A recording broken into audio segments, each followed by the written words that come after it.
What did you want to be when you grew up? You know, I think about that a lot. When I was growing up and both through high school, I had an English teacher, and he really inspired me to want to teach.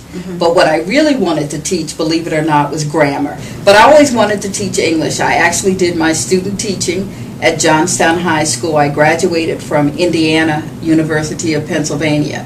And I did that. I student taught for a semester, 4 or 5 months. And then as I began to look for employment, and I looked all over the state of Pennsylvania, there was just nothing available at that time, and it was in the 1980s.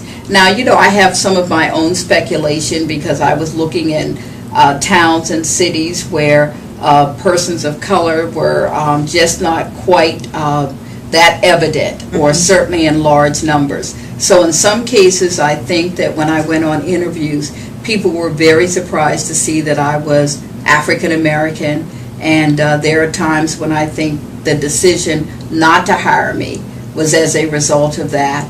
So I started looking for other things to do.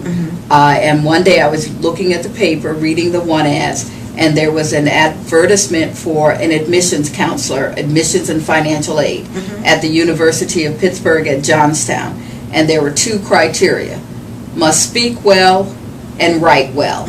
And I thought, I can do that. That's me. And that probably is where my career began in higher education. Where did you get your influences? Who influenced you when you were young? I'd say Parents, a couple of people. Certainly my parents. My parents they were born in 1927 and 1936 respectively, my father and my mother. And my dad told us all the time about how he really wanted to go to college and he wanted to be an architect. And as he was moving through high school, his counselor said to him, you're good with your mind, you're good with your hands, why don't you try carpentry? And from that point on, he did what he had to do. He and my mother married young, and I have 8 brothers and sisters. And he said that he worked 3 jobs all of his life, as long as I can remember. And he said he did that so that we would not have to, and that we could pursue the dreams that, quite frankly, he had for himself. And my mom was the same way. I can remember sitting and helping her as she both studied for and completed her GED. I was probably somewhere between the 8th and the 10th grade, but I remember it so vividly, and how they were very much focused on us doing well in school, having expectations of us as it related not just to higher education, but our performance in elementary, middle, and high school, our attitudes, our behaviors, and there were things that they just were not going to stand for, and we knew it. Yeah. So let's jump ahead a little bit. When did you start working at Prince George's Community College? And mind you, this college, there are a lot of whispers about Prince George's Community College. One of the little whispers is that Prince George's Community College is the Harvard of community colleges in Maryland. Well, I started working here in 1995. I came on as the vice president for student services, and I believe at that time I was probably the first African American woman to serve in a senior staff position here at the college. And I had worked in community colleges 15 years before that in Pittsburgh at the Community College of Allegheny County. Prior to that, my experience was in 4-year public institutions. And sometimes what I say as we talk about ways that we can continue to engage our students, that we also have to give students the tools in order to understand not just right or wrong, but the consequences of any action. And I think that's important, that in this world where everything is instant, you tweet, you go on Facebook, we like to have discussions that way. I think that there is so much more to a dialogue when you're sitting down and talking to one another, and you can understand the inflection in my tone, you can look at my body language, and that you don't create your own perception of a message that I sent across the electronic airwaves. I think the other thing is that we have to be very, very cognizant of what what makes for the appropriate social skills in open environments, that we are so reluctant these days to say anything to people who behave poorly or who use profanity, who are obscene in their language and their actions and their dress. And we have to go back, and we talk all the time about the fact that it takes a village to raise a child. Well, it takes that same kind of village to wrap its arms around adults and begin to talk about what it really does mean to be a productive, contributing member of society. It does. I think we need to relearn how to treat each other. We need to relearn how to speak to each other.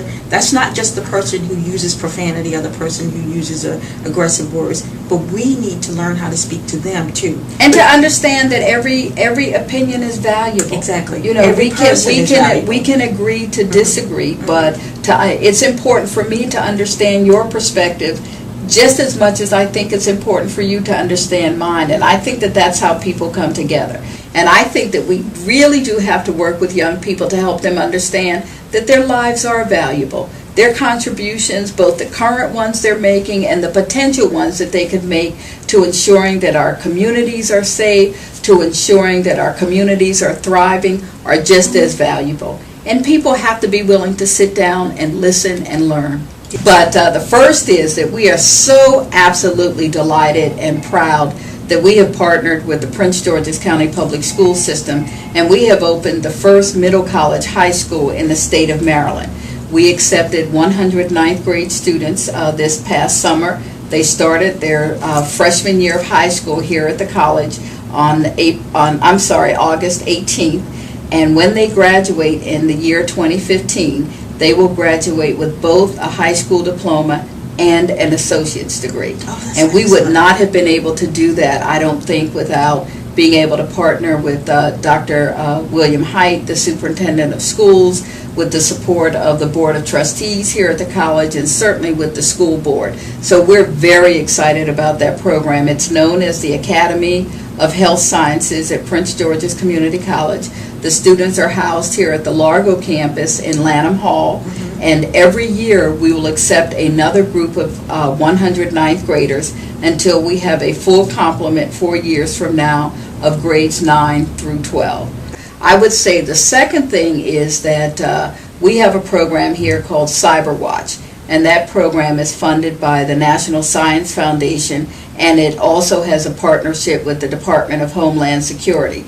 And last year in 2010, we were one of the first 6 community colleges across the nation to be named as a National Center of Academic Excellence at the 2-year level in information assurance. And information assurance is probably the more formal word for cybersecurity. Okay. So we're very excited about that. We have that program helps a consortium of institutions, both 2-year and 4-year, across the country. So from California to New York, from Louisiana up to, I would say, Montana, Illinois, and we have a number of industry partners. And what we do is provide awareness of the cybersecurity field from high school through college, the master's and doctoral degrees. We do a lot around faculty development so they understand the discipline of cybersecurity, and how do we make sure that in our programs in colleges and universities that we're using the latest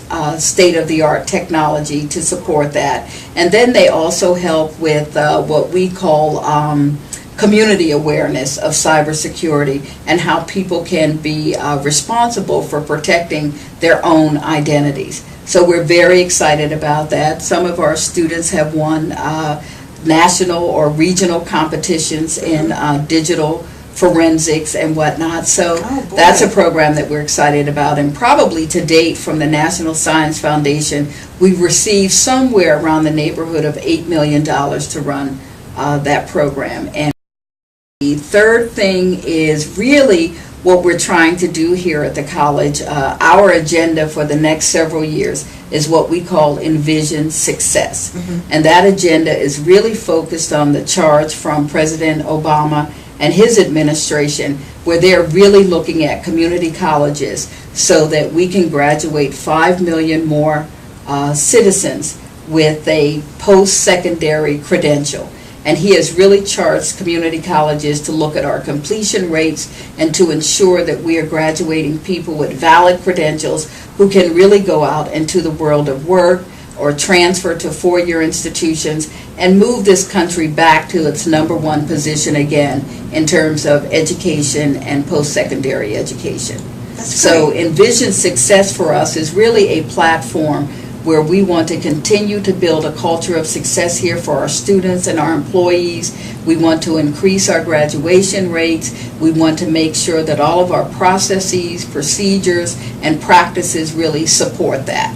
Okay. And I think it's critically important, you know, being here in Prince George's County, we serve a predominant minority population of students. 80% of our student body are students of color. And just given, I think, where we are in this world, where we are in this nation, and the fact that our country, like many other countries, are becoming browner and browner, that we have a very specific obligation to make sure that our students not only have access to higher education, but that also culminates in success, which means that they are walking across the stage and receiving a credential that will take them anywhere across this region or across this country. So tell me one other thing. Tell me something about you, that no one who really knows you would probably know. Or maybe they would know, but something I'll say something that the public wouldn't know about you. Mm-hmm. They'd be surprised to know about you. Oh, wow. You know, I'm usually such an open book. Mm-hmm.